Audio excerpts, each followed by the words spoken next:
Hello everyone, welcome back to my channel. I hope you are doing well. I pray for you all. God give you a long life and you live always happily there.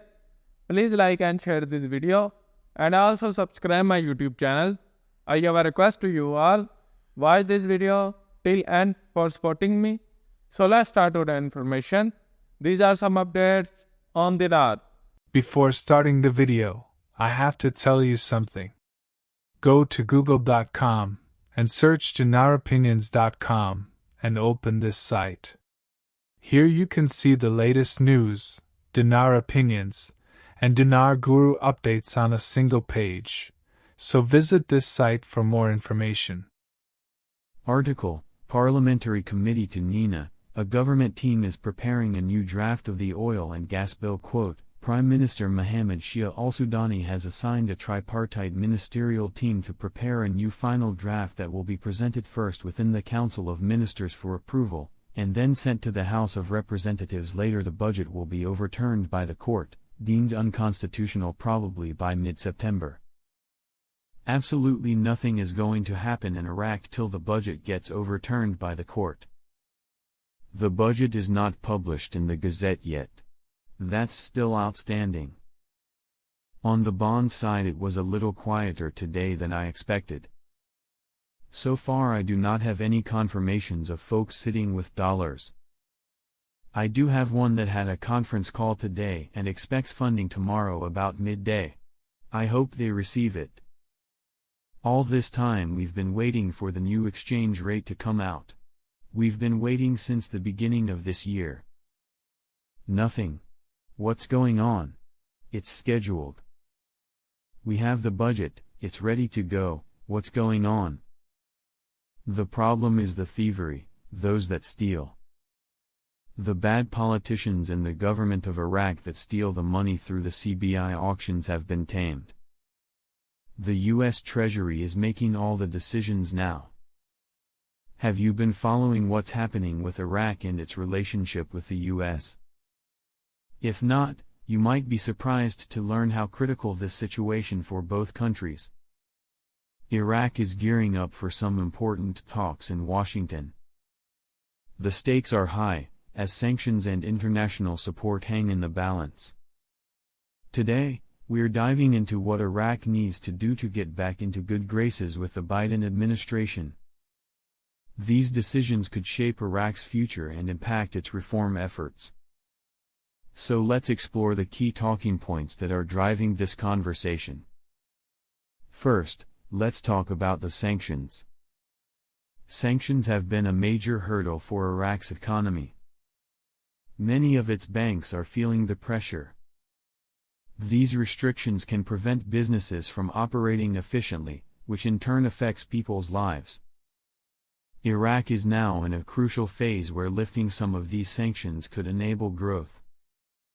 Imagine a world where Iraqi businesses can thrive internationally.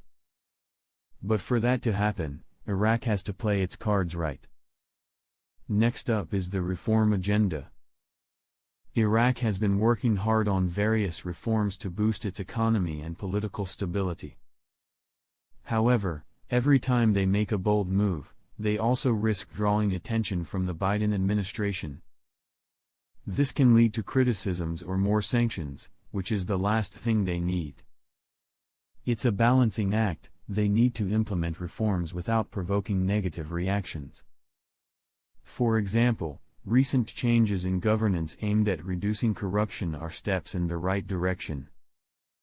But will they be enough to sway policymakers in Washington? Let's not forget about the importance of communication. Effective dialogue is key to resolving misunderstandings.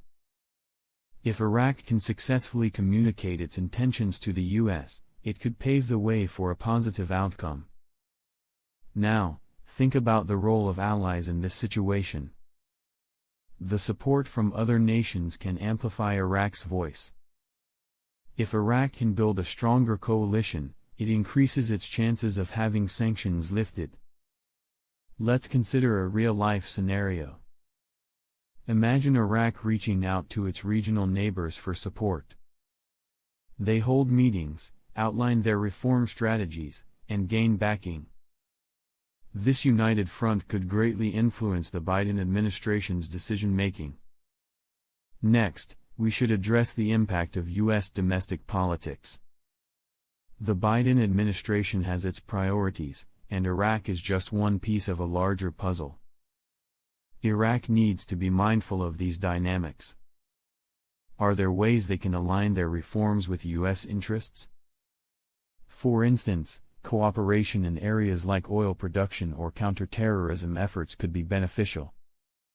Connecting their reform agenda to U.S. goals could make a compelling case for lifting sanctions. Now, let's discuss the economic incentives. Iraq can also highlight the economic benefits of lifting sanctions. International investments could bring not just money but also technology and expertise. These resources can catalyze growth and further solidify Iraq's stability. What would you feel if Iraq could welcome foreign businesses to invest freely? That's the vision we need to aim for. Realistically, however, it may take time to convince all stakeholders. The path to lifting sanctions isn't straightforward, but with persistence, it can be achieved. To summarize, Iraq's strategy should focus on three key areas: reforms that align with U.S. interests, effective communication to clear misunderstandings, and building international support. Only by addressing these components can Iraq foster a more favorable relationship with the Biden administration. Before we wrap up, I want to hear from you. What do you think Iraq needs to do to gain the U.S.'s favor? Share your thoughts in the comments below.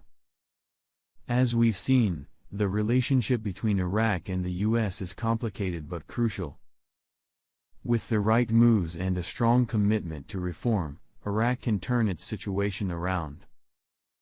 Let's keep our eyes peeled for the developments in Washington.